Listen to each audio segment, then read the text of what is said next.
So, you started playing Manor Lords, but are unsure which development points to pick? Well, you've come to the right place.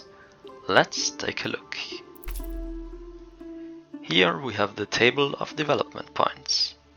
First of all, there is one specific development point, which is by far better than any other. It's better deals.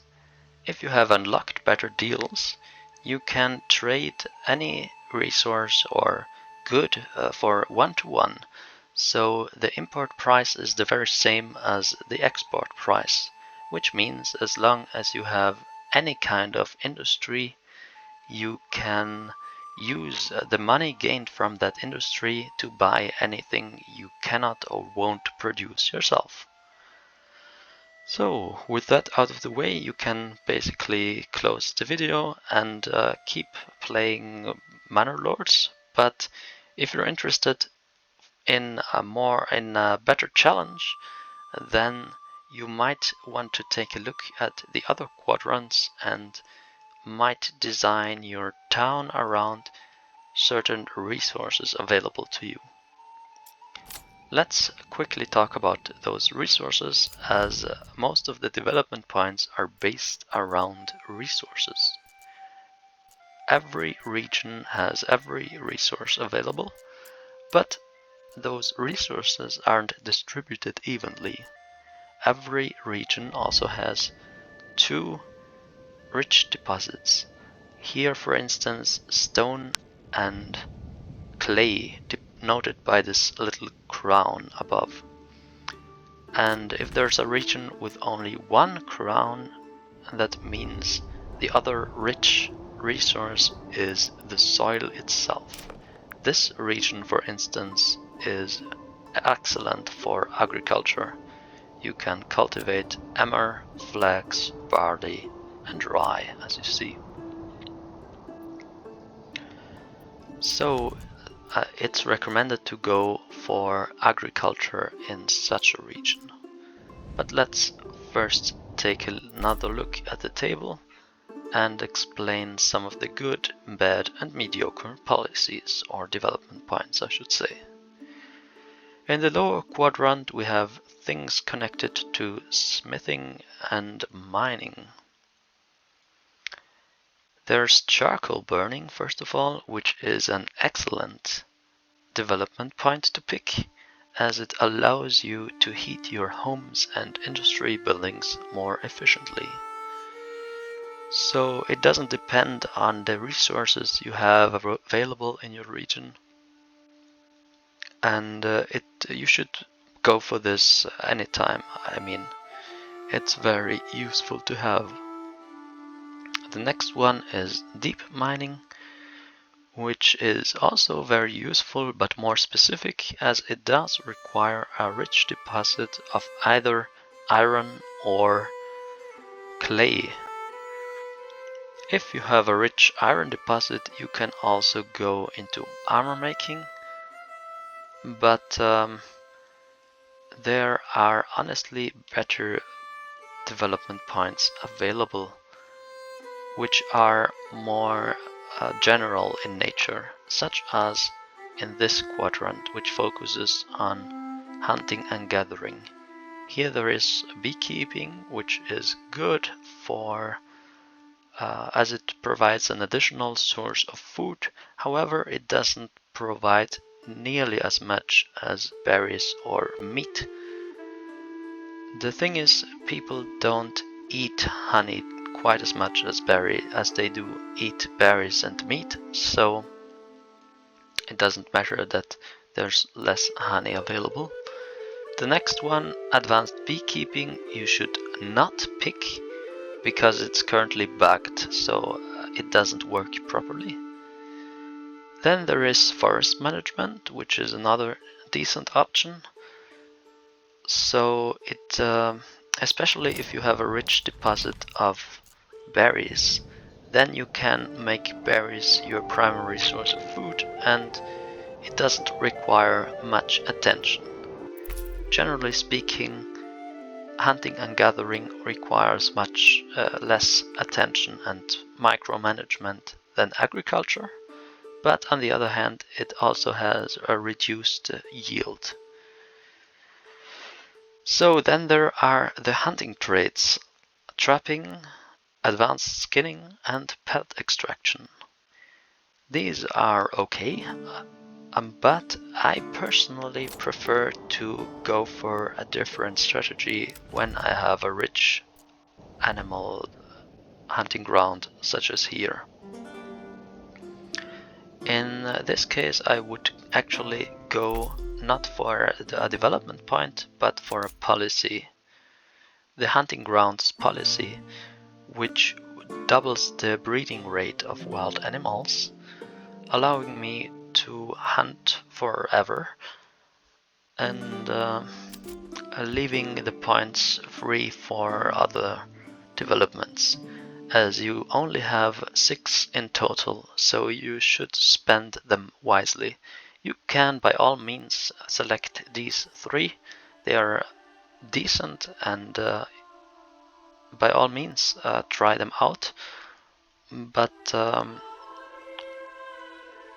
as I said, there are various preferences, personal preferences, which come into play as well. Some like this setup, others may want to experiment with something else, such as in the next quadrant, where we have apple orchardry, which is decent as it provides, just like honey, an additional source of nutrition.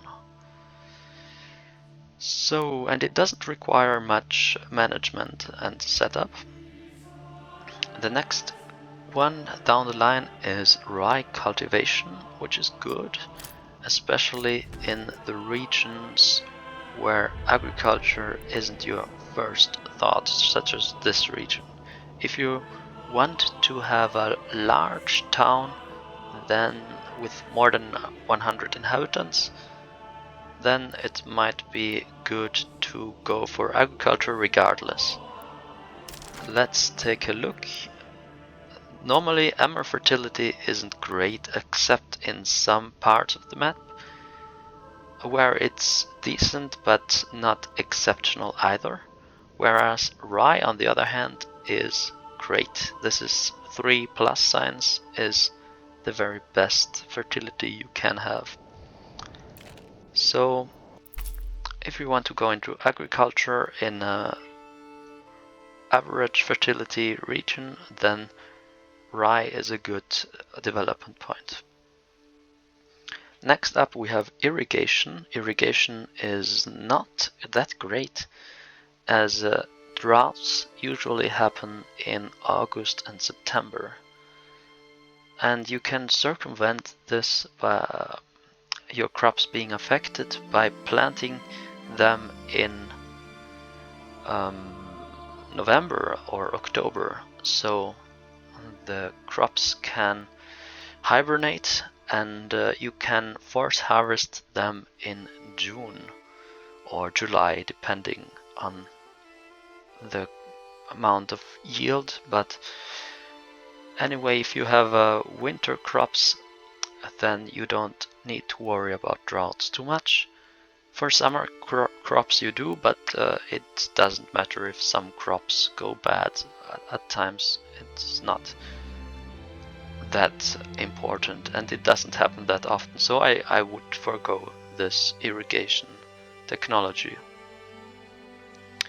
Next up, heavy plow, which I would actually recommend for agriculture if that's your primary focus.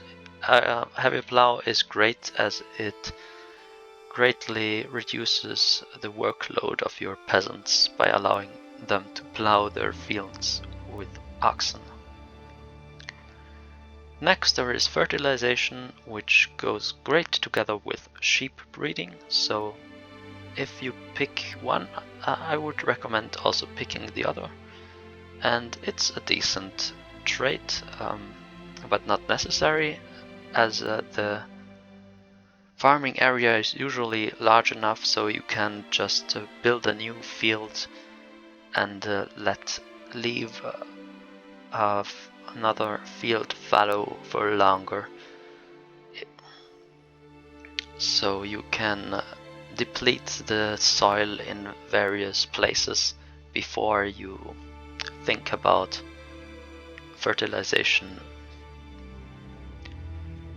The other trait, on the other hand, sheep breeding is very good, but it requires a significant amount of capital, as sheep are quite expensive. But once you do have the capital and everything set up, then it's fairly profitable. You can also make wool and yarn for your clothing.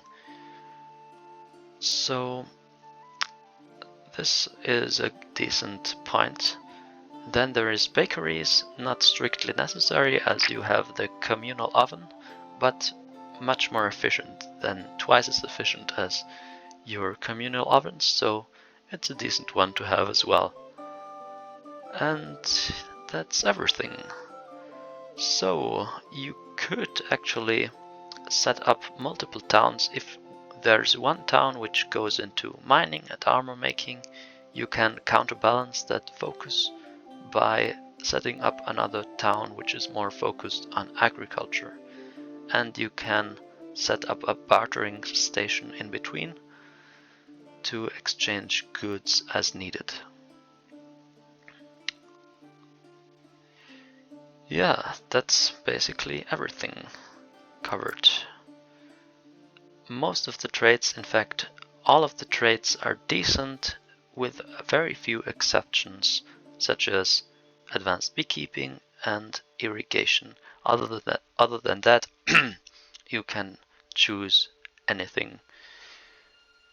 There are some advantageous combinations, but I'll leave the experimenting to you and say goodbye for now. Have fun.